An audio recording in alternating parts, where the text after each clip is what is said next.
Itoophiyaa keessatti waraanni waliinii bara 2019 irraa jalqabee kutaalee biyyattii garaagaraa keessatti adeemsifamaa jira.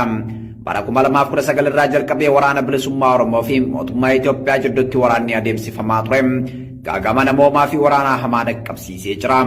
Sadaasa bara 2020 irraa jalqaboon waraanni waliinii mootummaa federaalaa fi mootummaa naannoo Tigraay gidduutti adeemsifamaa tures waraana hamaa qoqqobbii diinagdee fi siyaasaa hordofsiiseedha.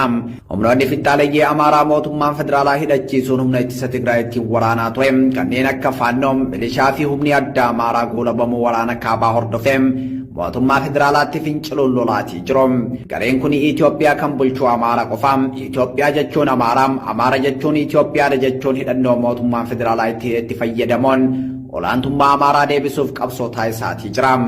Muddamni mootummaa fi humnoota Amaaraa kun kan jalqabe caamsaa bara 2023 erga mootummaan federaalaa humni addaa naannolee diigamuun gara raayyaa ittisa biyyaa fi poolisii federaalaatti haa dabalamu jedheen booda humnoonni Amaaraa labsii humna addaa naannolee irratti mootummaan federaalaa baase hordofanii kan waraana jalqabani. Kaayyoon waraana humnoota Amaaraa sirna sabdaneessaa balleessuun sirna qeenxee deebisuudha jedhamuun himama. Erga hagayyaa 4 bara 2023 mootummaan naannoo Amaaraa gidduu lixiinsa mootummaa federaalaa gaafatee fi manni maree ministeerota labsii yeroo muddamaa naannichatti labsee booda magaalota naannoo Amaaraa hedduu keessatti waraanni jabaan adeemsifamaa jira. Waraana adeemsifamaa jiruun lubbuun namoota nagaa fi loltoota darbaa jiraachuu miidiyaaleen gabaasuu irratti argamu. Guyyoota 3 darban magaalota gurguddoo naannichaa kanneen akka Bahar Dar, Gondar, Dabra Birhaan, Laallibalaa fi kanneen biroo keessatti waraanni hamaan adeemsifamaatii ture. Waraana adeemsifamaa tureeris manni hidhaa magaalaa Bahar Daarii fi Gondar cabuun hidhamtoonni yaa'uun isaa ibsameetii jira. Manni hidhaa magaalaa Bahar Dar cabe jedhamuun himame. Mana hidhaa guddichaa namoonni siyaasaa fi loltoonni mootummaa danuun keessatti hidhamanidha. Akka maddeen naannichaa himanitti hidhamtoonni mana hidhaa kana keessaa bahan lakkoofsi isaanii beekamoo baatos bara 2022 keessa duula olaantummaa seeraa kabachiisuu naannichatti adeemsifameen humnoonni waraanaa raayyaa ittisa biyyaa humna addaa Amaaraa kanan 3,500 hidhamanii jiru jechuun ministeerri muummee paarlaamaa irratti dubbachuun isaanii yaadatama. Loltoonni kun mana hidhaa kana keessatti akka argamantu dubbatama. Gama biraan manni hidhaa magaalaa Gondar kan Baataa jedhamuun beekamu caboon hidhamtoonni yaa'uun beekameetii jira. Waraanni naannoo Amaaraa keessatti adeemsifamaa jiru hammaataa kan jiru ta'us mootummaan naannichaa tasgabbiin magaalota naannichaa keessatti deebi'aa jira jedhe. Akka ibsa mootummaa naannoo Amaaraatti magaalonni humni finxaalessi Amaaraa keessa socho'u kanneen akka Walloo Kibbaam, Walloo Kaabaam, Waagmiiraam, Shawaa Kaabaam, Dabra Birhaanii fi Gondar Kibbaatti hawaasni gara jireenya idileetti deebi'eetii jira. Bahar Daaritti tamsaasni raadiyoo fi televezyiinii akkasumas dhiyeessiin bishaan dhugaatii addaan cituun kan gabaafame yoo ta'u xayyaaronni waraanaa samii magaalattii irra barrisaa jiraachuun Associated Press gabaaseetii jira. Oromiyaa humnoota Amaaraa irraa baraaruuf uummanni Oromoo Oromummaa isaa qofaan irree wal qabatee dhaabbachuu akka qabu dhaamamaatii jira. Namoonni siyaasaa naannoo Amaaraa masaraa mootummaa federaalaa qabachuuf naannoon Oromiyaa barbadaa'uu akka qabdu humnoota Amaaraa hidhannoo lolaa jiraniif kallattii kaa'uu irratti argamu. Qondaalli siyaasaa Amaaraa Lidatuu Ayyaalaw haasaa tibbana taasiseen humnoonni Amaaraa masaraa mootummaa Finfinnee jiru qabachuuf dursa Oromiyaa irratti injifannoo galmeessuu qabu jedhe. የአማራ ትግል ዝም ብሎ ከአማራ ተነስቶ ዘሎ አዲስ አበባ ሊደርስ አይችልም። የኦሮሚያ ክልል የሚባል አካባቢን አቋርጦ ነው qabsoon Amaaraa caluma jedhee Amaaraa ka'ee Finfinnee ga'uu hin danda'u. Naannoo Oromiyaa jedhamu qaxxaamuree Finfinnee gaha. Kanaaf osoo dursa hojiin siyaasaa hin hojjetamin osoo uummata Oromoo hin injifatin itti gaafatamummaan Finfinnee ga'uu sun galma ga'uu hin danda'u. ስለዚህ መጀመሪያ እንዴት ነው የሚለውን ጥያቄ መመለስ ያስፈልጋል። Akka Lidatuu Ayyaaloo jedhutti humnoonni finxaaleeyyii Amaaraa masaraa mootummaa qabachuuf Oromiyaa irratti haleellaa banuun uummata Oromoo fixuu qabu. Adeemsa qabsoo isaanii keessatti gufuu guddaan uummata Oromoo ta'uu kan eeran hayyoonni aktiivistoonni fi namoonni siyaasaa Amaaraa waraanni uummata Oromoo irratti akka banamuuf kakaasatii jiru. Humni finxaalessi Amaaraa kan hidhannoo mootummaan federaalaa maqaa nageenya uummata Amaaraa eeguu jedhuun bara 2020 irraa hidhachiise Oromiyaa lixaa godina Horroo Guduruu Wallaggaa, Wallagga Bahaa, Shawaa Bahaa fi Shawaa Kaabaa, Benishaangul Gumuzii fi Tigraay irratti waraana banuun dhumaatii hamaa dhaqqabsiisaniitii jiru. Gandoonni godinaalee Wallagga Bahaa, Horroo Guduruu Wallaggaa danuun to'annoo humnoota Amaaraa kana jala jiru. Godina Shawaa Bahaa aanaa Boosatii fi Faantaallee keessattis gandoonni hedduun humnoota Amaaraatiin qabamanii jedhanitti jiru. Lafa tarsiimoo humnoota Amaaraa kan taate aanaan Faantaallee xiyyeeffannoo bal'aa humnoota kanaa taateetii jirti.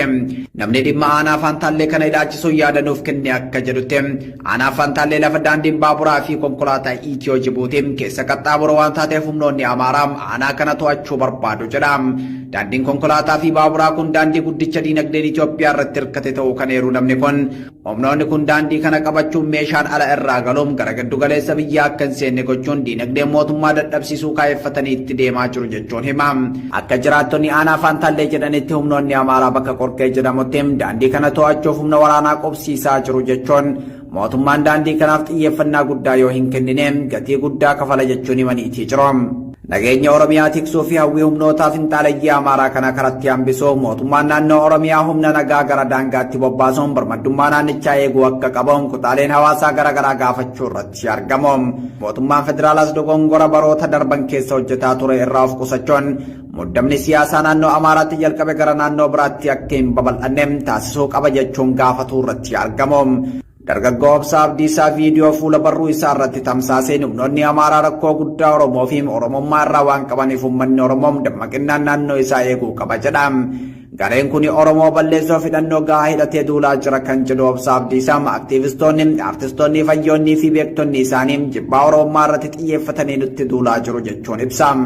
Bifa qoosaatiin aktiivistoota isaanii yookiin immoo namoonni dhageettii qaban wanti isaan dubbatan ittiin fokkoru. Oromoon akka sabaatti daangaa saba kamittuu darbuu baatus garuu humnoonni Amaaraa akka Oromootti daangaa nutti darbuun Oromummaa balleessuuf qophaa'aa jiru jechuun ibseetii jira. godina shawaa kaabaa shawaa bahaa kallattii karrayyuurraan wallagga bahaa fi horroo guduruu wallaggaa dabalatee shawaa lixaa keessaas aanaalee qarqara daangaatti dhihaataniif xiyyeeffannoo fi eegumsi addaa yoo hin godhamin balaan caaluu dhalachuu mala jedhu namoonni Oromiyaa Miidiyaa Neetworkiif yaada kennan. Dhalataan godina horroo guduruu wallaggaa aanaa Amuuruu haala yeroo ilaalchisee yaada Oromiyaa Miidiyaa Neetworkiif kenne tokko jiraattonni aanaalee horroo guduruu wallaggaa waggoota sadan darbaniif sababa xiyyeeffannoo mootummaa dhabaniif hidhattoota faannootiin shaakalli waraanaa irratti geggeeffamaa ture jedha. Chatti balaa hidhattoonni faannoo fi finxaaliyyiin Amaaraa qaqqabsiisaniin lubbuun namoota kumaan lakkaa'amanii dabreera. Abbootiin warraa 100,000 lakkaa'amanis qe'ee fi qabeenya isaanii irraa buqqaafamanii baqattummaaf saaxilamaniiru. Balaa hidhattoonni faannoo godinichatti qaqqabsiisaniin magaalonni aanaa 3 ol sadarkaa guutumaan guututti jedhamuu danda'amuun barbadeeffamaniiru. Magaalaa Jaartee Aliiboo fi Fiixaa Baqqoo jedhaman magaalota xixiqqoo haleellaa finxaaliyyiitiin hurraa'an keessatti argamu. Hidhattoonni faannoo fi finxaaliyyiin Amaaraa rakkoo nageenyaa mootummaa naannoo Oromiyaa fi waraana bilisummaa Oromoo sababeeffatee mul'achaa ture daatanii shaakala waraanaa gurguddaa meeshaalee ammayyaa fi tarsiimoo weerara aanaalee wallaggaa bahaa fi horroo guduruu irratti adeemsisaa akka turan kan yaadachiisu maddi keenya kun shaakala sana gara hojiitti hiikuun amma waraana ifaa eegaluun isaanii waan nama ajaa'ibuu miti jedhu. Kana dura mootummaan qabata waraana bilisummaa Oromoo ittiin lolu jedhuun ofii isaatiin jara leenjisaa fi karaa mijeessaa fi akka ture yaadachiisuun amma garuu gareen kun mootummaafuu yaaddoo ta'uurra darbanii gocha sanyummaa fi lola sabummaa irratti xiyyeeffatee banuu danda'u jedha maddi Oromiyaa Miidiyaa Neetworkii kun. Xumura ji'a adoolessa 2023 irraa eegalee naannoo Amaaraa keessatti hidhattoota faannoo fi mootummaa gidduutti lola uumameen wal waraansi magaalaa keessaa eegalamee jira. Duula qindaa'aa hidhattoonni faannoo mootummaa waliin eegalan kun jibba sabummaa fi weerara lafaa kan kaayyeffate ta'uu kan agarsiisan sochiiwwan tokko tokkos mul'achaa jiru.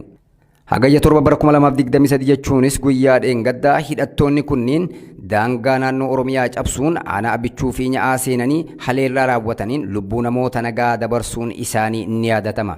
Taateen godina shawaa kaabaatti raawwatame kun godinaalee Oromiyaa biroo kanneen daangarra jiran shawaa lixaa, horroo guduruu, wallaggaa bahaa fi shawaa bahaa keessattis aanaalee daangaatti dhihoo ta'anirraa mul'achaa jiraachuu Oromiyaa Miidiyaa Neetworkii odeeffateera.